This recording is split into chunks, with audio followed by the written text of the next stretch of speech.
Hello, Blackstone Valley Tech. I'm Dr. Michael Fitzpatrick, and at this time of the year, we generally provide a video presentation of our FY23 budget as it advances through our 13 towns. And with your help, we'll do that again. I wish everyone the best of health, and may we transition effectively as we enter the spring. So the budget is a document that is summarized here. It is a document that is printed by our own multimedia from a graphic arts program. Our students and staff help with the preparation of this. And the artistic work and design is a combination of our graduates and students. And so we're proud of everything we do, the ability to advance cost-effective and professional documents to have anyone who has interest in becoming more familiar with our budget. The Budget Subcommittee met over the past several months. That is a cross-section of people. They're listed within the document that is before you at this time. And you can see there are school committee representatives, the treasurer, and others, all of whom offer recommendations, suggestions, and listen to the different presentations by our academic and vocational people as we shape the fiscal plan for next year. Consistent with past practice, there's a cover letter that's provided in the next section.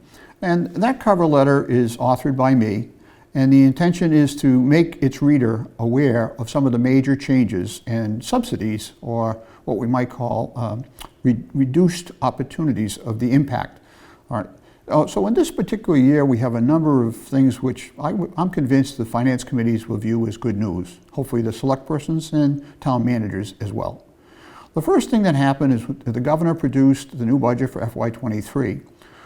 Unlike the experience of many school systems in the state, where they received only $30 more in base Chapter 70 aid, we received some $336,000 additional dollars under that particular source alone. So that's good news. And given the state's hold harmless process, where once they provide an amount, they don't reduce it in subsequent allocations or subsequent years. That means that we'll continue to receive. It's unlike stimulus money, it won't be one time. It will continue to be included in future budgets in FY24, 25, and going on. So that was the first part of the good news. The district school committee and the budget subcommittee replicated a past practice of drawing upon our excess and deficiency, which is like free cash if you're in a community. Our excess and deficiency reserve fund is a product of the audit that's done, and then it is submitted to the state to certify that amount, making those dollars available for a subsequent vote by the school committee to be used or applied to reduce the budget. And our school committee and budget subcommittee followed that action again. So some $225,000 of our excess and deficiency reserve money was going to be applied here to reduce the assessment. So those are the first two aspects of it.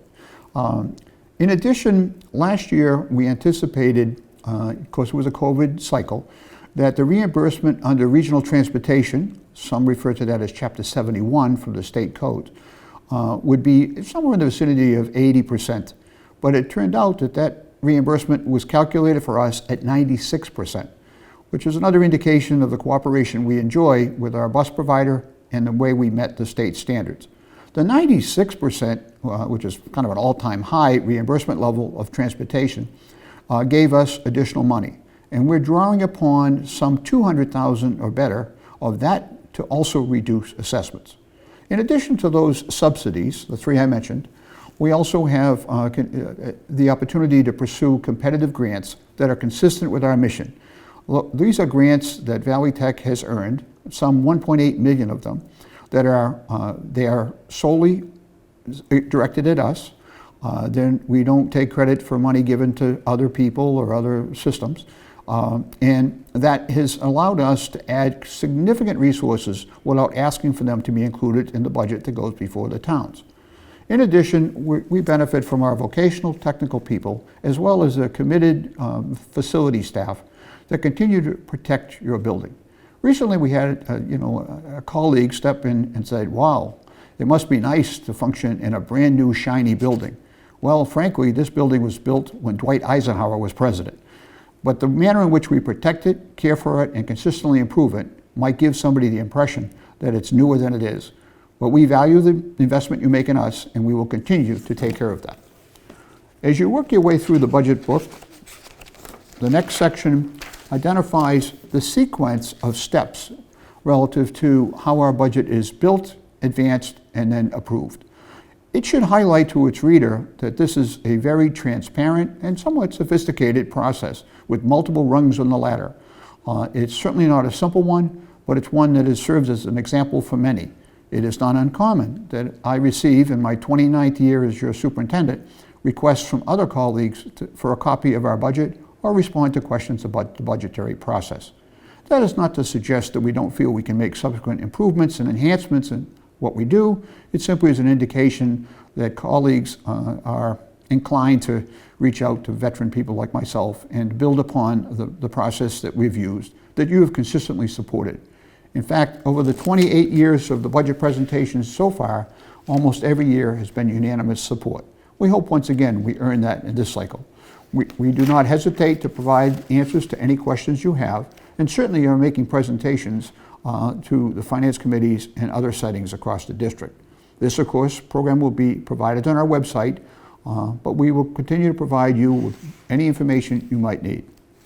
Within the budgetary process, the green sheet is generally viewed as, it's not for St. Patrick's Day, the green sheet is really for the revenue side, and I've previously referenced, both in the cover letter draft and my comments to you, that it shows some of the money that is used to offset the impact of assessments. So we're pleased that we can offer a kind of a partnership of sensitivity to the fact that our 13 towns have a number of financial obligations from different town departments. We are not a town department because we're a 13-town regional school, but nevertheless, in fact, we're pleased that our district continues to make so many projects, complete different projects in the district for an additional cost savings and also the learning that goes with that. This is just another way of conveying our appreciation for the support we have and also utilizing the resources that are available here that are somewhat unique. On the back side of the green sheet is our standard request to make certain that the finance committees and town meeting members who are acting on this budget, and when their town meetings come up, or in the case of the finance committees making recommendations to the body they serve, that it indicates that we would like the option to draw up to $650,000 against our reserve in the event we need to do that, either to pursue matching grants and or make improvements to our 60-year-old facility. The total amount of money under that reserve fund, as certified by the Department of Revenue, was roughly $950,000. Okay, so it's less than $1 million in the reserve. Under state regulations, we are allowed to have some $400,000 more dollars, like a 1.2 reserve. So we're not at that maximum, we're within the middle, which is where we try to be, and then to recycle those dollars to make improvements here, not ask the towns for the money, and then where possible, find other ways to save money and to kind of refill, refurbish the reserve fund. The next sheet is kind of the assessments across our towns. The assessments are based on multiple factors.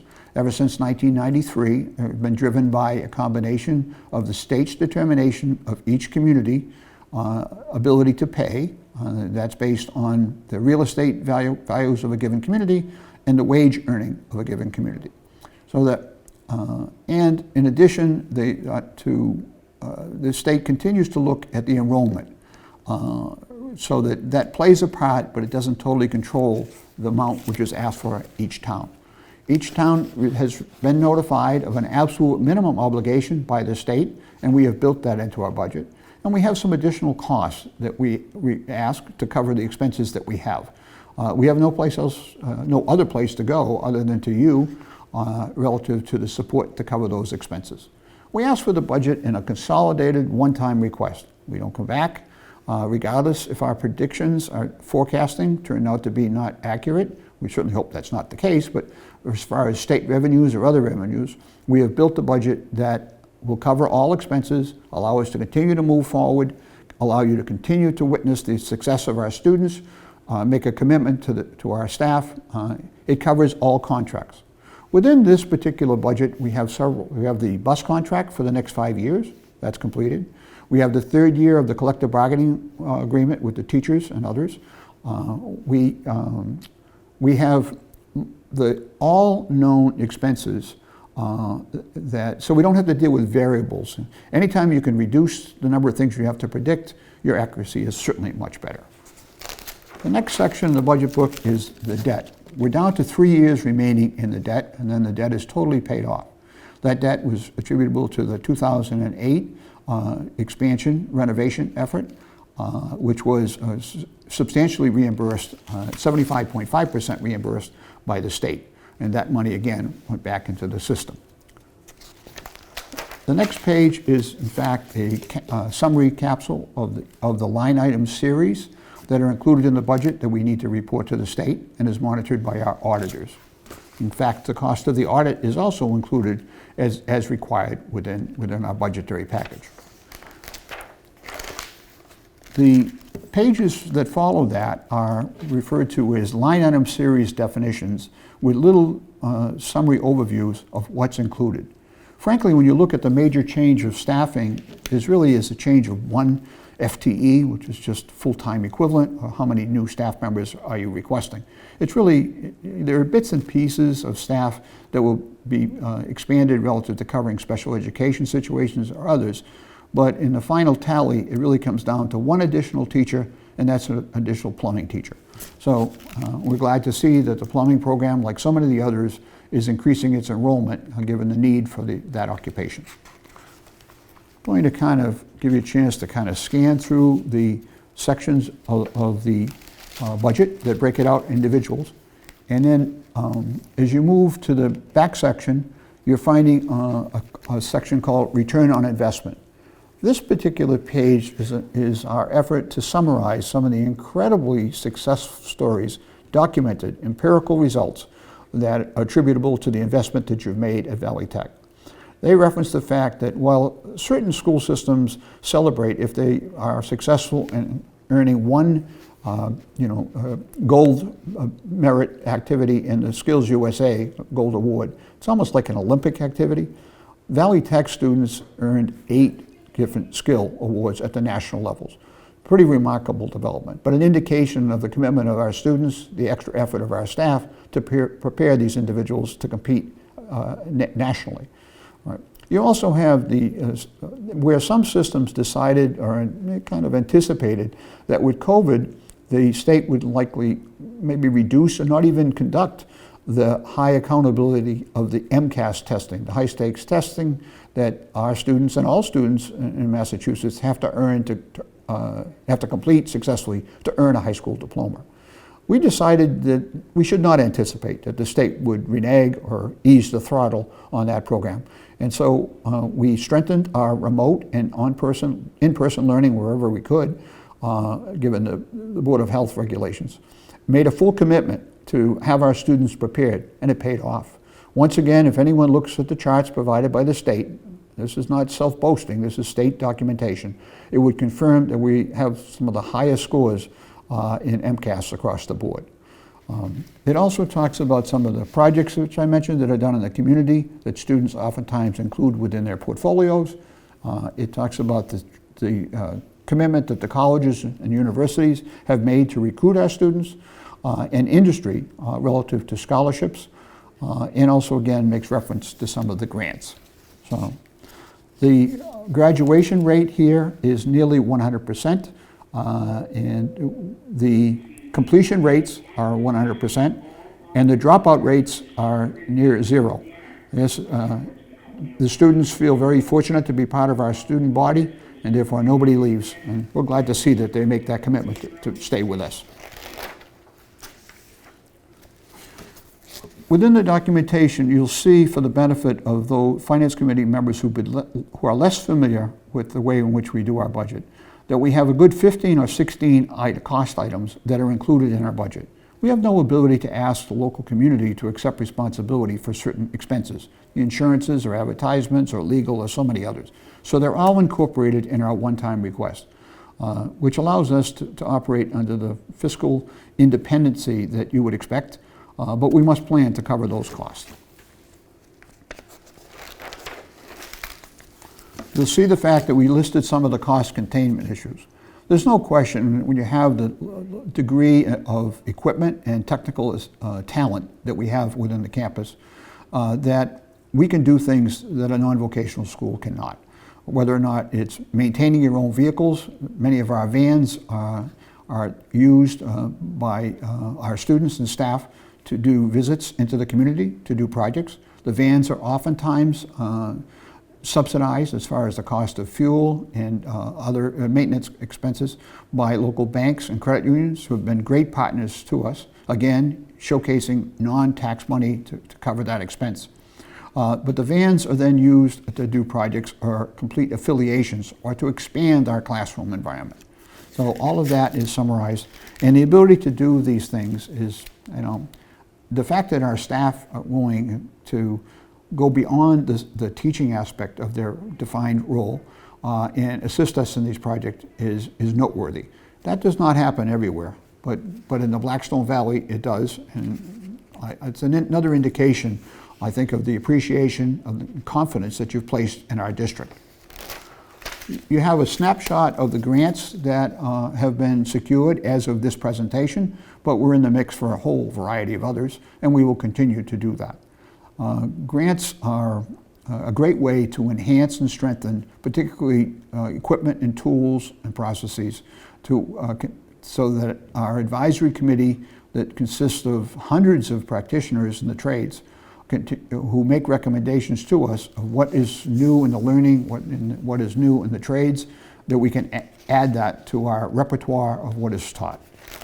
You also find BVT in the news. We've been quite fortunate, whether it be athletic programs or other successes, that our students, our entire system has responded effectively. We hope you'll take pride in whatever we accomplish.